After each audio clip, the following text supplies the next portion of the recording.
Hi. How are you? Good, thank you. Very good. Now, Vanessa, I'm a big fan of yours. I've been a big fan of yours for a while. You're one of my favourite journalists. You're one of the journalists that I go to for my news in Syria, from Syria and the Middle East, etc. And I searched you Say today. hi to the cat. No, pussycat. I searched your name today to figure out how to spell your last name because I wasn't Right, yeah. I or Y. So I just searched, and in Google, he auto-filled it and said blogger. Yeah, how nice. Blogger. Blogger. Did it put obscure blogger before the blogger bit? No, I forgot what it was. What was it? It said something blogger. Was it obscure? It doesn't. It might have been. I mean, that was, apart from being, what is it? The propaganda goddess, according to Brian Whittaker, right, okay. Well, who sold the gay girl of Damascus story early on. But like, we won't go into that. Well, it's fun. I find it funny that whenever there's a journalist who reports on war crimes that the Western world are doing around the world, especially in the Middle East, the first thing that the media do is try and say they're not a journalist. So I'm assuming that the next step for you, and hopefully this isn't the next step, is going to be Belmarsh prison next in the cell next to Julian Assange. Well, yeah, I mean, you know, I've been talking about this latest BBC salvo for the last few days. And of course, you know, it's a massive subject because, of course, the whole of the Syrian conflict has been it's such an information war between, as you say, the dissident journalists who are actually on the ground inside Syria and reporting testimony from Syrian civilians. That's basically what we're doing. You know, we're not making these stories up from the ether. We're actually transmitting the voices of the Syrian people that have been completely disappeared by Western media, who take the majority of their information and narratives from either the terrorist groups or from groups that are affiliated with the armed groups, i.e. the White Helmets and a number of other NGOs that have been infiltrated into Syria by British and American intelligence. I want to obviously talk to you about all of this. You might be here a while. I hope you've got time. First of all, let's start. I mean, I haven't got anything planned. I've just literally got me intro, so I can chuck that down there now. One of the first the thing that interested me, like I say, so there's somebody from the BBC who's reached out to you and Eva Bartlett, and they've reached out because there's going to be a Radio 4 series on the White Helmets and James Mazurier and Syria and the conflict in Syria. And they've reached out, and one of the accusations I remember seeing was that you're not classically trained as a journalist, or you're not trained as a journalist, to which I think, well, who is trained as a journalist? Because at the moment I can think of, right, okay, people like Paul Mason and James O'Brien and all these people who are getting Syria and the conflict in Syria wrong and retweeting Bellingcat like it's the gospel on the situation. Oh yeah, Bellingcat. They're the ones who are trained. Bellingcat has all the qualifications he needs, of course, to examine scientific evidence for chemical weapon attacks. In his expose in the New York Times, we're talking about Bellingcat and what's his name. I won't even repeat his name, but he said that he got his experience from playing computer games and Call of Duty. Allegedly. And this is how we're meant to take these people serious. What is your background, Vanessa? Where do you get this lust for telling the truth from? As I've said many times, actually, probably from my father. My father was a British diplomat and ambassador to a number of countries in the Middle East. He was Middle East advisor to... Vanessa, can I just, you're doing that thing with your top and it's scratching on the microphone. Yeah, you're scratching. So you're scratching on your thing, and I could just hear scratches on the microphone. Sorry. Oh, sorry. I'll try and hold it forward so it's not. No, it's okay. It's just you were scratching when you were scratching like the that. top. Yeah, it's fine like that. If you just let it hang down, it'll be fine. All right. I'll try not to move. So it was from your father. You say that's. Yeah, I mean, my father was Middle East advisor to Ernest Bevin, who of course was Foreign Secretary under Anthony Eden. Okay. And Bevan, of course, was strongly against the Zionist settlement in Palestine. And if you like, this was a very small window where Britain actually pushed back against the Truman Doctrine of settlement, or Israeli settlement, illegal settlement on Palestinian territory. Okay. And then, of course, they were targeted by the Stern Gang, etc., by Israeli terrorist organizations. And it all sort of fell apart. And then, you know, we know the history. But my father, all his life, campaigned for the Palestinian cause and was involved in lecturing and talking about the truth on Palestine. So I kind of grew up in that environment. It didn't mean that I automatically went into the Foreign Service, or as Peter Ford says, I didn't become a Foreign Office brat. You know, I kind of took a very different path. I kind of deviated entirely from the path. And then when my dad died in 2001, I kind of picked up all his confidential papers. I started to go through them, and my curiosity was piqued. And then in 2012, I went to Egypt, and from there into Gaza, Palestine, where I met Eva Bartlett, actually, at the Rafah border crossing was our first meeting. She managed to get in, I was spun. I eventually went in through the tunnels, just as one day later, Israel started bombing in 2012. So that was 2012 is like when you started, and this is like right at the beginning of what they call the Arab Spring, isn't it? Yeah. What was what was the area you said you were going into? The Rafah? Did you say Raqqa? Yeah, the Rafah crossing, which is the Egyptian side of the border with Gaza. Okay. So in other words, I crossed through Egypt. There was no chance on earth of getting in through the Zionist crossing on the other side of Gaza. Yeah, because it's like it's sort of pinned, isn't it, between the sea and Egypt and the, you know, the state of Israel, and sort of that's the only way to get in and out, isn't it, through that, I suppose, that crossing from from Egypt rather. Yeah, well, it's in theory an easier crossing. I didn't find it to be so, but it's still effectively controlled by the Zionist entity, even though it's on the Egyptian side. Was 2012 the first time you'd been to Gaza? Yeah. Not the first time I'd been to Egypt. Of course, I'd actually grown up in Egypt when my father was there as ambassador. Sorry, that was my first trip to Palestine. I've heard lots of stories about how bad it is in Gaza, and how calling it an open air prison, it doesn't do it justice, because open air prisons, I mean, you've still got heat and water all day long.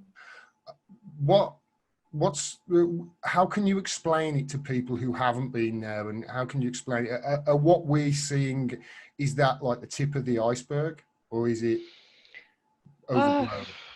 No, I mean, it's very hard. You took a big deep sigh then before you said that. Yeah, I mean, you know, you're talking an area of land the size of the Isle of Wight, let's say, to put it into perspective. In that area, you have now probably around 2 million people, the majority of whom are, I would say, between the ages of 18 to 25. The crowding in Gaza is unbelievable. It is literally a concentration camp. Everything is controlled by the Zionist entity. In other words, the water supply, the food supply, the electricity supply, the internet supply.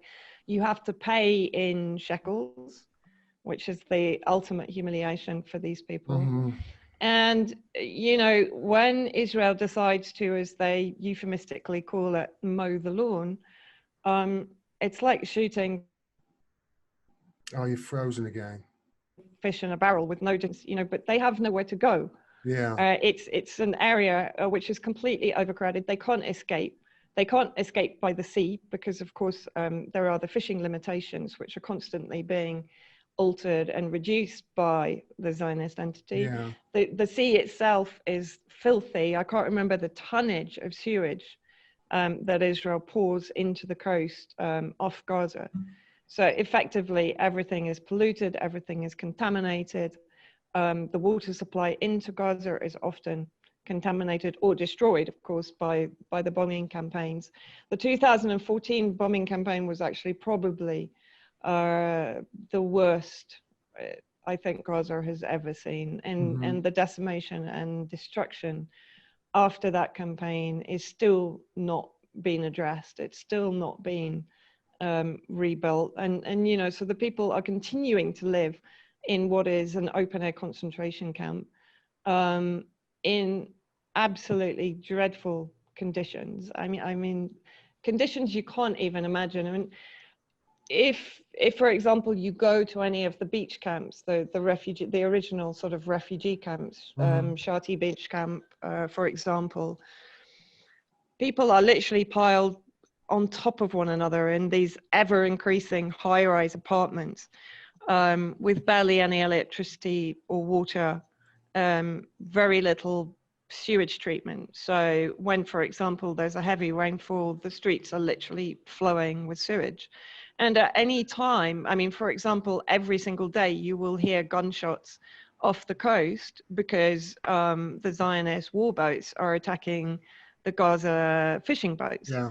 One, the Israeli planes will fly fast and low to break the sonic barrier and to create the sonic boom, which of course further traumatize kids that are suffering with PTSD and are displaying all manner of kind of psychological trauma, which result in sort of ADHD symptoms, right? There are random drone attacks on someone that the Zionists will deem to be a member of Hamas or a member of the resistance. Yeah. You know, I was there one day in a meeting and there was a massive explosion literally right outside in the street, and a drone had targeted a hospital porter on his way to work on his motorbike. And they can just put out an announcement, yeah, but you know, he was with the resistance. Well, everyone in Gaza is with the resistance.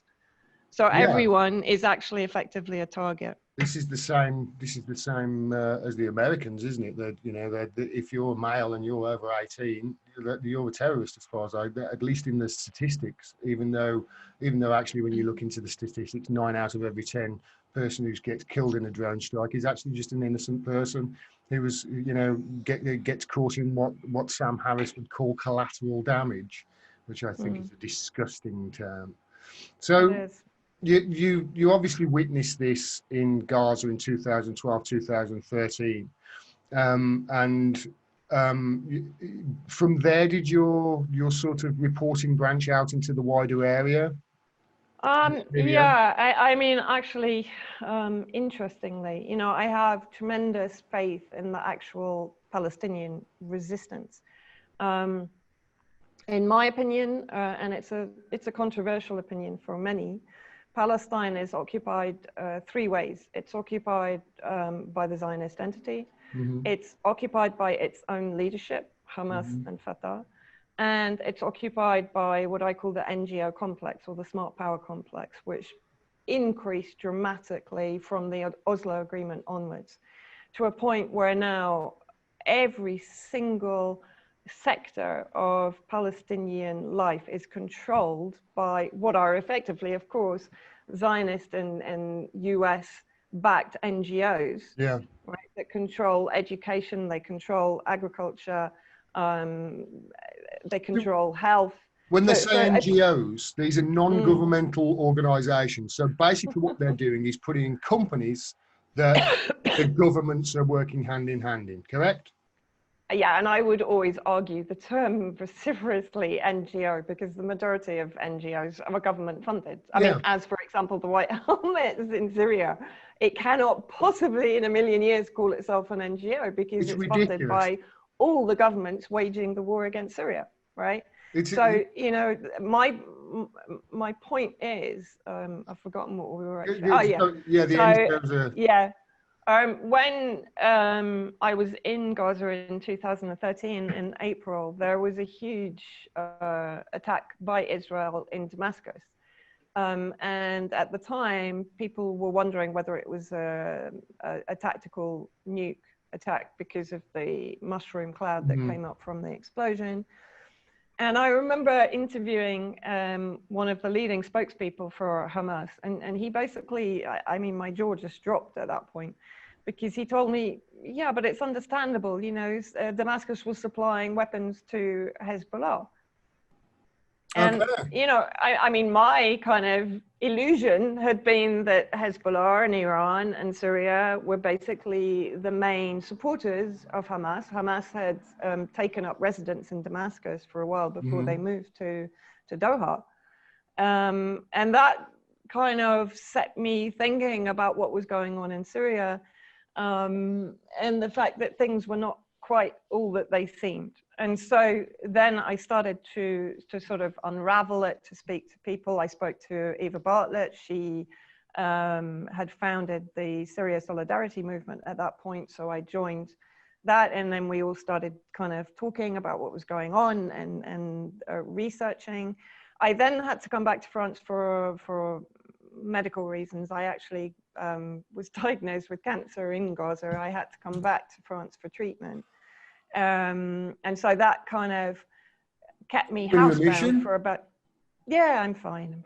Okay. I'm going to say you really should be wearing a cape with a big S on it, you know? Oh, no, God, no. I mean, everyone, you know, most people I know have gone through some degree of illness or whatever. You know, it's just part of your journey. It's just part of who you are.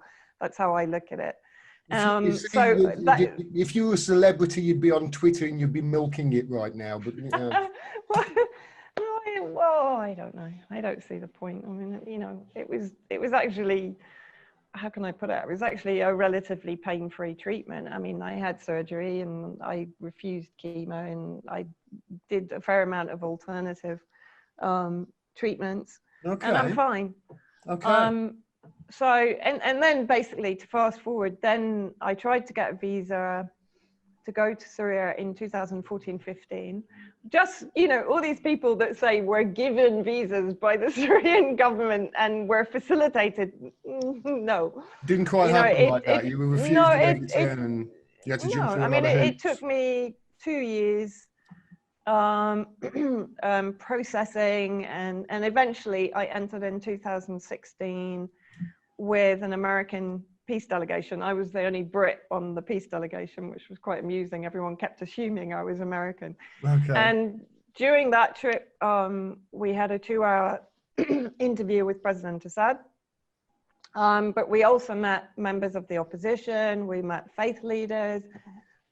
We met civil society organizations and, you know, their directors. We went to orphanages. We were taken on a huge, yes, you know, it was a Syrian government facilitated tour, but there was no control other than necessary security, because we're in a war zone. I remember they smeared Tulsi Gabbard with the same brush when she went to Syria and met with Assad, and they said, oh, she's an Assad apologist. And there was the great Barry Weiss who said that she was an Assad toady and then didn't know what toady meant, which I thought was brilliant. But they smeared her with the same thing. They said that she met with Assad, but she says, no, I met with all the opposition as well, and we went, you know, it was a whole thing that we went on. And obviously this is something, I mean, I can imagine that if you're going into a place like Syria that is being ripped apart by what they call a civil war for 8 years, which I'm extremely dubious as to whether there's anything civil about that war at all. But, you know, it's only natural that you're going to have some sort of protection to, you know, it's going to have to be sort of arranged, isn't it, for you to get, okay, you're going to go meet this and this, to try and get a bigger picture. And obviously I imagine that your eyes are always looking for the wool being pulled over them, being a journalist, and your spidey senses will tingle if ever. Exactly. And I think, you know, the hypocrisy of, for example, the BBC producer saying that, you know, I enter Syria, I'm given a visa by the Syrian government, and we're taken on whatever it was, organized tours. Well, hello, you know, for example, when I went to Duma, yeah, I was on an organized tour, but I was on an organized tour with ITV, no, but with ITV and CNN. So Oh, hold on, why don't you talk to ITV and CNN, who came with me and a number of German media outlets? And the reason you go on an organized tour, as she calls it, I can't remember what she called it, is because you're entering a recently liberated area. There's potential for mines, there's potential for booby traps, there's potential for sleeping cells, as the OPCW investigators found out when they tried to enter the first time, they were shot at. yeah. So of course we go in a bus with the army meet us there and they escort us because we're at risk at that point. No, you're meant to just turn up there and go up to the terrorists with a badge on your thing that says press and expect them not to chop your head off. That's what you're meant to do. I know. I mean, it's so ridiculous, these accusations. And the thing is that they're so boring now. Like, we've had this for 4 years. Yeah. Come on, BBC. After 4 years of us being vindicated, of our reporting actually being vindicated. I mean, I was, one of the first journalists on the ground in Duma saying it was a staged event, as was Robert Fisk. Yeah. And a number of other journalists. We're vindicated. We're vindicated by the experts in the OPCW team. So for people who are listening to this as a standalone video, what happened in Duma was it 2017, February, March? 2018. There was allegedly a chemical weapons attack by the Assad government on what they called the moderate rebels in Duma, who were losing the war. And apparently Assad did this right at the point where he was going to win the war and get everything that he needed, making sure that the powers that are much more powerful than him came down and crushed his attempt at winning the war. Now, I called bullshit on it immediately. There is absolutely, it makes, the one thing that you cannot allege against Assad is that he's stupid. And he's not stupid. This is somebody who went to school in the UK. Correct? He went to school. Yeah. We educated him. He's met the Queen, for Christ's sake. So it made no sense that he would have launched this chemical attack right at the point where the only people who would benefit from this chemical attack in Duma at that time were these so-called moderate rebels. And I say so-called moderate rebels because there's nothing moderate about them, and they're not rebels either. What they are is terrorists that we are arming and funding. That's the allegation I'm making. What do you think, Vanessa? Am I closer to the truth than the BBC? Yeah, quite a bit closer to the truth than the BBC. And the recent leak of UK Foreign Office documents that were leaked by the same anonymous organisation that leaked the Integrity Initiative documents. They've been verified, these documents, by the way, because Dominic Raab put out a statement saying, yeah, but everyone knew we were running intelligence operations in Syria. But by the way, Russia hacked our website and stole the documents. So like, we're supposed to ignore the fact that the UK government has effectively been violating international law for 10 years, and even prior to 2011, they were planning this violation of international law, because the Russians did it again. They conducted cyber warfare against our government and stole the documents from them. So this chemical weapons attack, what they're alleging is, now we remember Theresa May stood up in the House of Commons and said, using open source information, in other words, White information Helmet. that she was getting from the White Helmets and Bellingcat. And for me at the time, I mean, this is going back to my early days on this, and I had already seen enough evidence to say that these White Helmets were not who they were being portrayed to be in the media and in the cinema, because this is a group that won an Oscar. I don't know whether this organization was set up with good intentions, and then went bad, or whether it was set up to do what it's gone on to do. I suspect I know which is the case, but it was set up by a group outside Syria, funded by us, headed by an ex-spy, MI5s or MI6s, James Le Mesurier.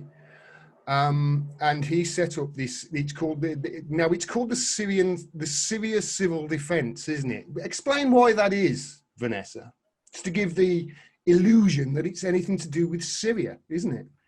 Yeah, and I mean, that's a very important point to make. I mean, effectively from the beginning, no, there was no good intention behind creating this group.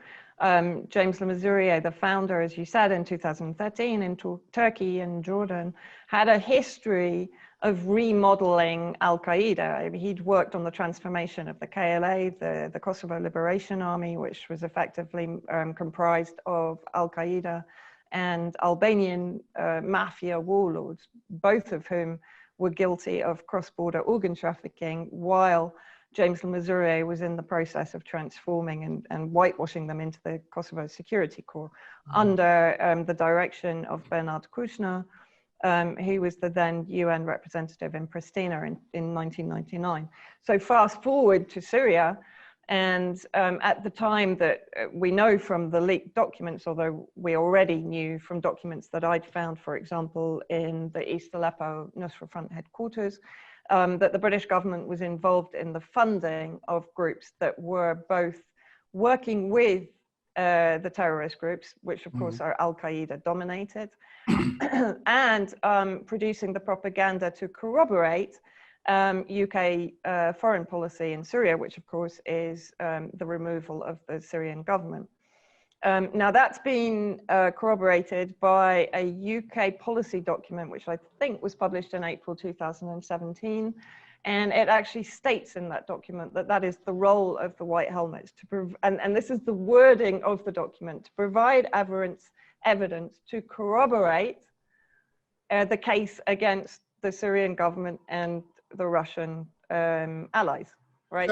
So they're funding and doing the exact same thing that they are accusing you of. Yeah, basically. And I don't get any funding. But and in that document, it's also stated, of course, that Amnesty International and Human Rights Watch also rely heavily, if not almost entirely, on the White Helmets to produce the evidence for their reports. So what you have here is, as John Pilger called it, a propaganda construct that was established. Yeah.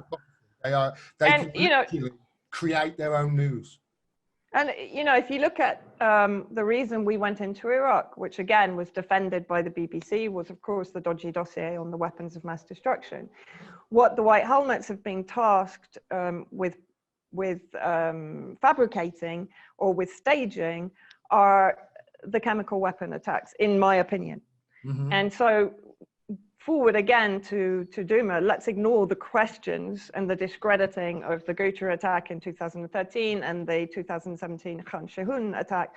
We'll ignore the discrediting of that by people like the UN weapons inspector, Scott Ritter, and Seymour Hersh, and a number of other very, very acclaimed and eminent researchers, analysts, scientists, and journalists. But if we come forward to the Duma attack in 2018, you've put it into context. Many of us claimed publicly, myself because I was on the ground, that it was a staged event. I spoke to medical staff, doctors, nurses that were there on the night of the attack. They told me it was staged. They told me that the White Helmets created panic by shouting chemical attack and by hosing down kids and giving them Ventolin when they didn't really need it, etc. And then you went through Russia presenting witnesses to The Hague. The kid Hassan Diab, who was in the actual footage that the White Helmets disseminated to the media. Fast forward a bit more, you have Riyam Dalati, who's a BBC producer, actually stating publicly that the event was staged, and he had evidence to that effect. One question to the BBC: why has Riyam Dalati and the BBC not given that evidence to the OPCW for their investigation? Immediately, as soon as people like me collared onto that and started going to Twitter and asking more questions, he immediately made his Twitter account private. Yeah, he disappeared basically. He was brought home back to base, I think, at that point. And we have to remember that Riyam Dalati was on the production team of Panorama's Saving Syria Children in 2013, which has been, exposed as a staged event by researcher Robert Stewart. I watched it once. I watched that. This is meant to be the They're meant to be people who are suffering the after effects of chemical weapons. All you've got to do is just turn the sound off and watch that without the sound, and you can see these are actors acting. This is not people. It's a bit like the Michael Jackson Thriller video, isn't it? It really is. Oh, it's pathetic, and you can't find that anywhere now, can you? Usually the BBC, no problem, it's on the iPlayer. You cannot find it anywhere. They won't even put it on YouTube, will they? Of course, Robert has downloaded everything forensically and has it all archived. So, this is going to haunt them for history. But back to Duma, and you then had the coming forward of the experts who were part of the OPCW investigative teams, who came forward and effectively said the final report is fraudulent because it has suppressed evidence that we gave, it has suppressed our research and analysis, and we demand a hearing. And so this was, this is an extraordinary scandal, real time. It doesn't stop there, Vanessa. I mean, you've run through the highlights there as quick as possible. I mean, you'll know I interviewed your colleague at the working group of Syria and Media, Piers Robinson, in January, I think it was.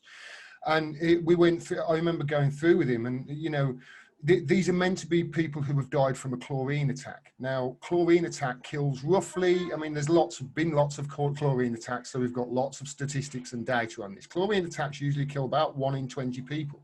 According to this attack on Duma, it killed everybody, 100%. There were no signs of anybody running away. It's clear that these people have been killed by something and then placed there, isn't it? I mean, and this is the question.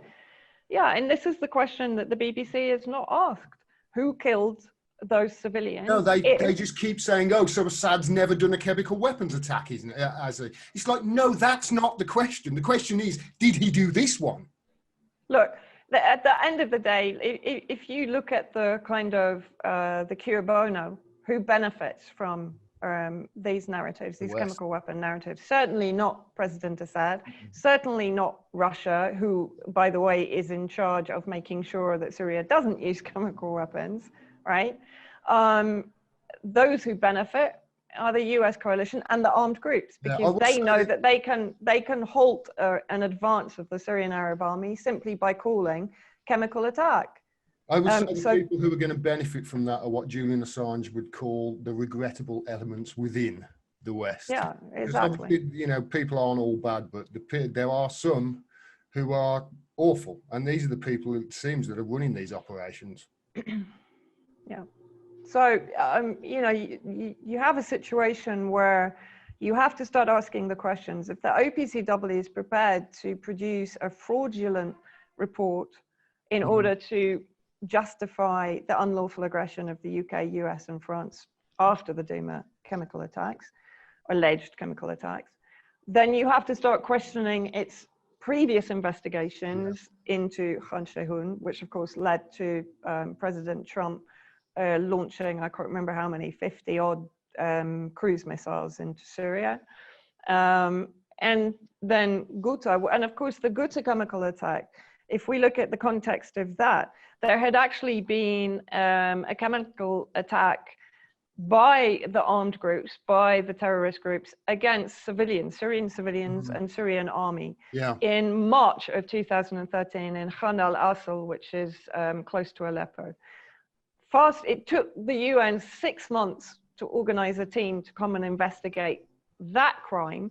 And at the day they arrived in Damascus, that's convenient. There's a chemical attack allegedly by the Syrian government. He knows they're going to be there. He knows the OPCW are going to be there at that time on that day. So why would he do it then?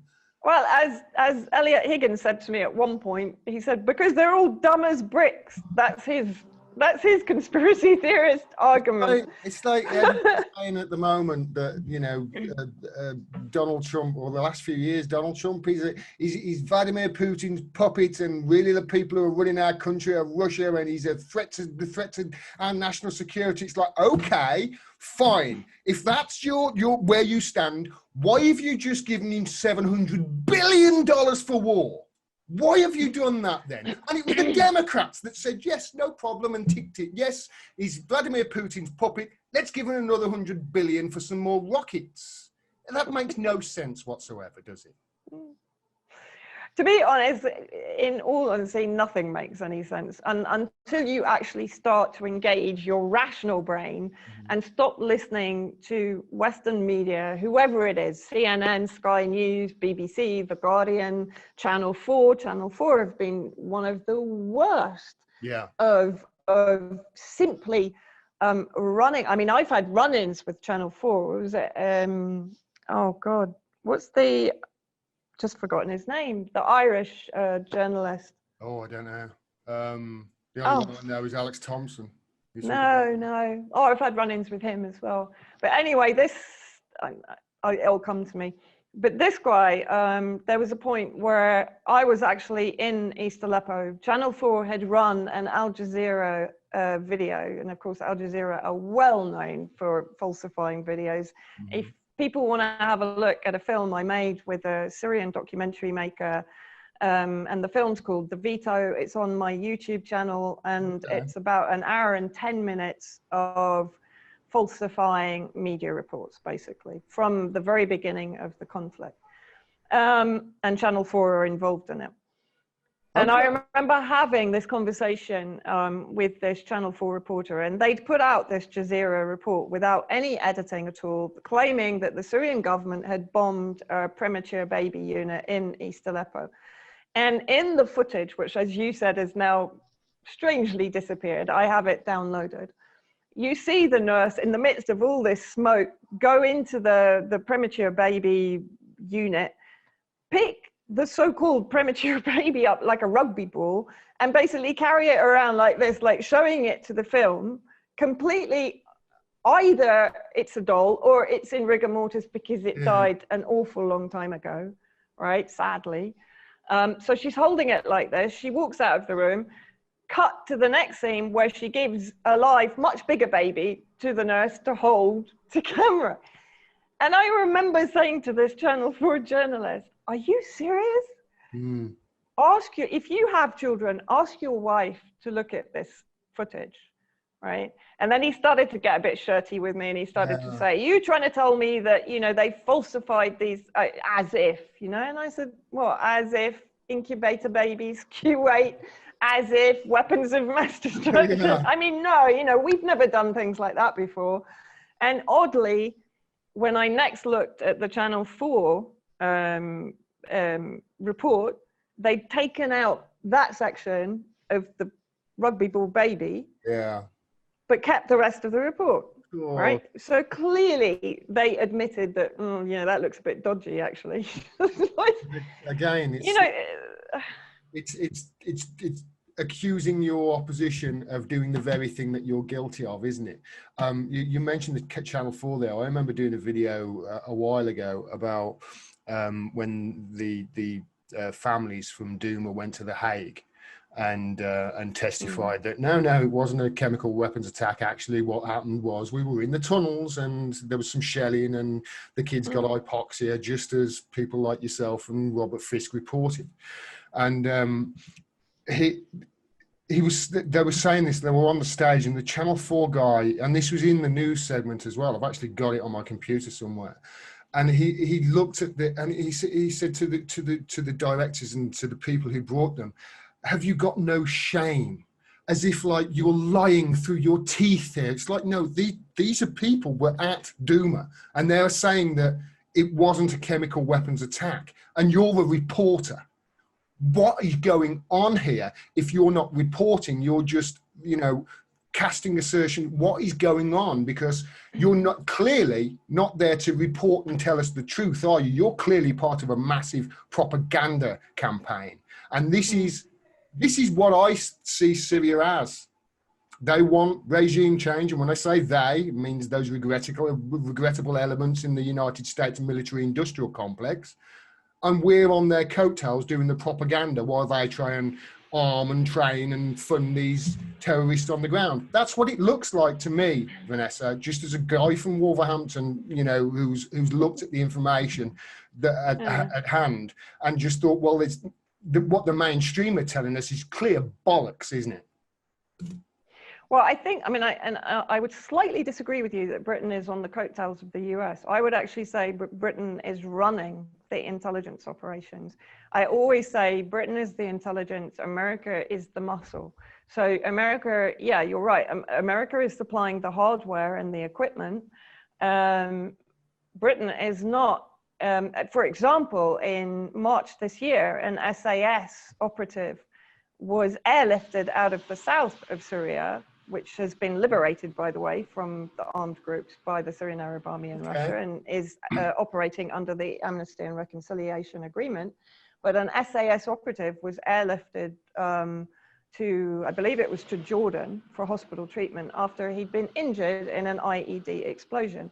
Now, was he setting the IED? Certainly, I would speculate that the reason he was in southern Syria wasn't on holiday. It was to train the remainders of the armed groups that are still infesting areas like Dara, etc., that are on a daily basis assassinating those they consider to be loyal to the Syrian government. They are laying booby traps for military vehicles on a regular basis. So this, in my opinion, is the continuation of the clandestine war by British intelligence and by British military intelligence on the ground inside Syria. You have the Al Tanif American military base that controls the Rukban refugee camp, which is a recruitment center for ISIS and Al Qaeda and all of the, the most extreme armed groups. It is absolute nonsense that Britain and America are there fighting ISIS. ISIS is another instrument. I always say to people, look, ignore the labeling of these groups. There is no difference between them other than the funding streams and the PR. That's it. That's the only difference. That's it. It's just mercenaries. That's it. That's all they are. It's hired fighters.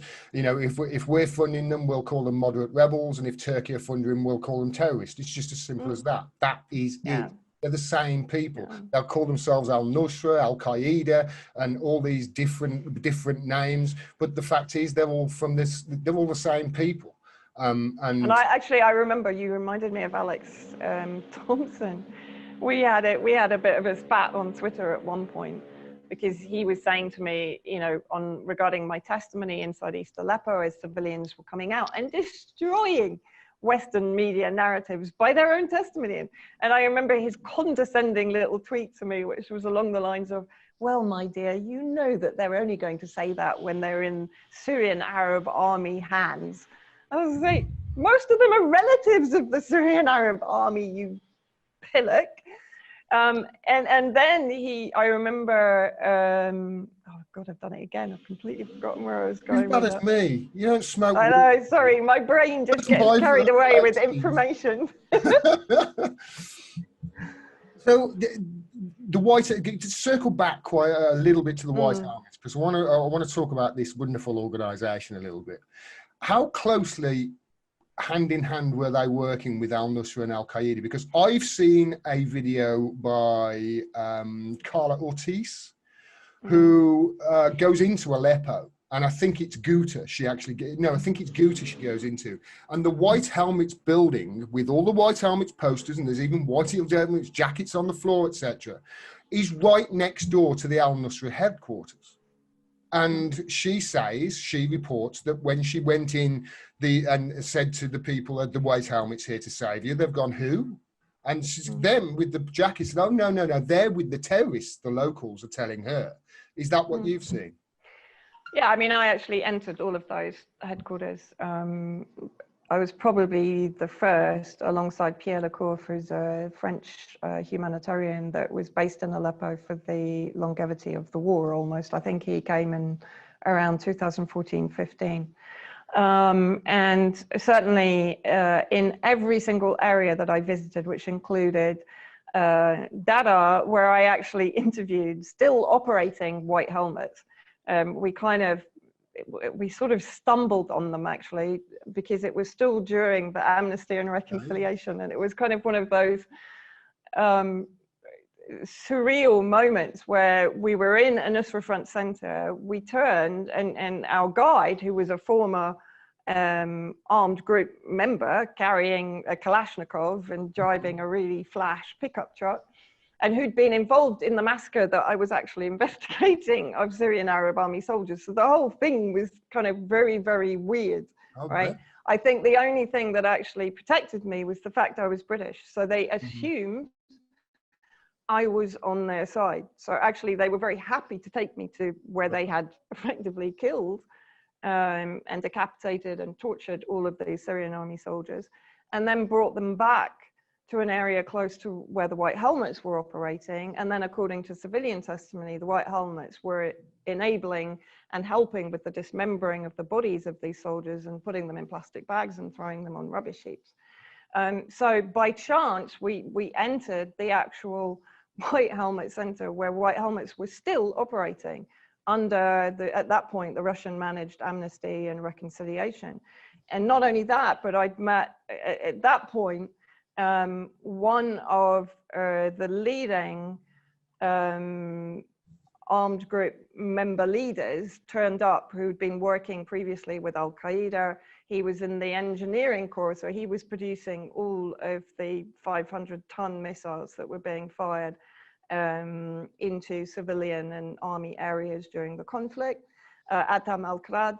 He turned up immediately as soon as I entered the White Helmet Center. So there was a clear, he turned up as a protectionist. In other words, who are you? What are you doing here? Yeah. So he was clearly in charge of this group of White Helmets, right?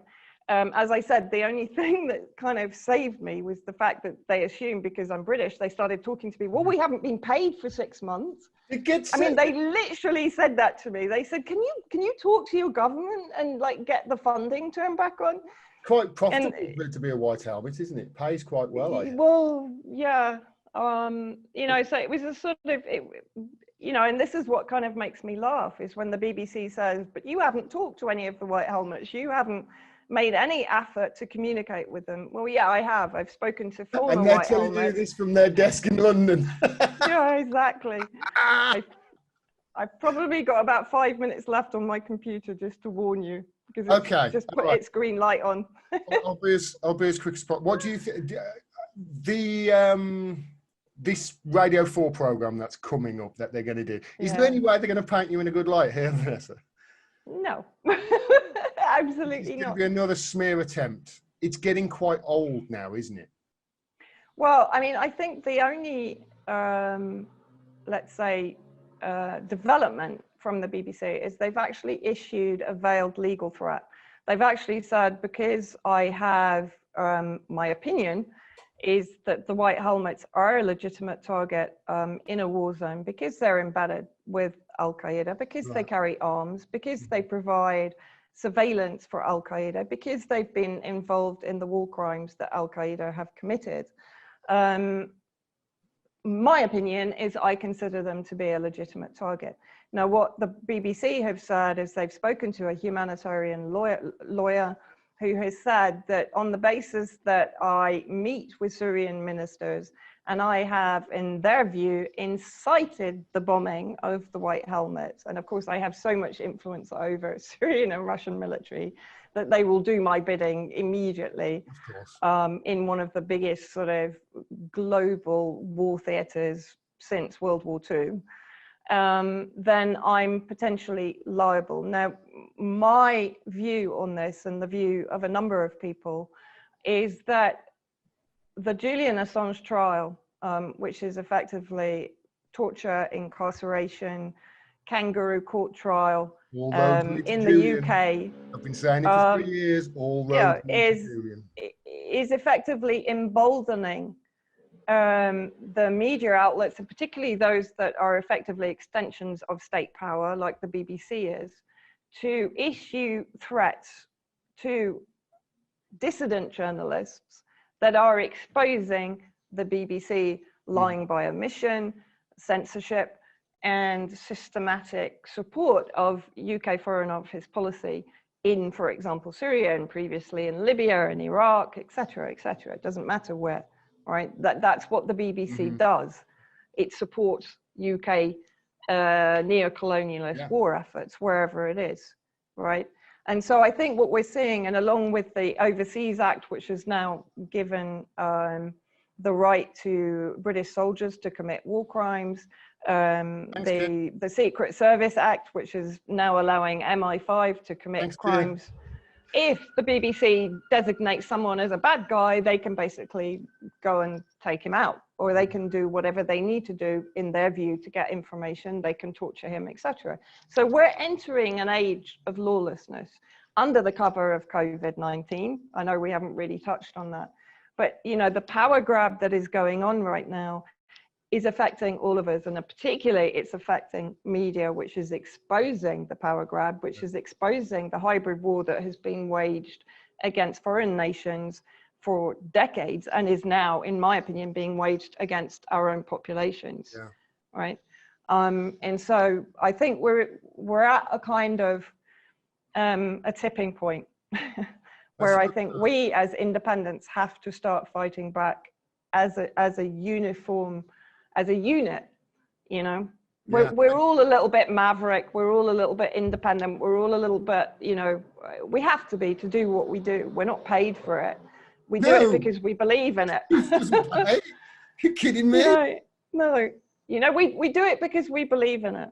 Yeah, but I think now it's time for us to stand in solidarity with each other, even if we disagree with each other on some points, even if we have differences of opinion.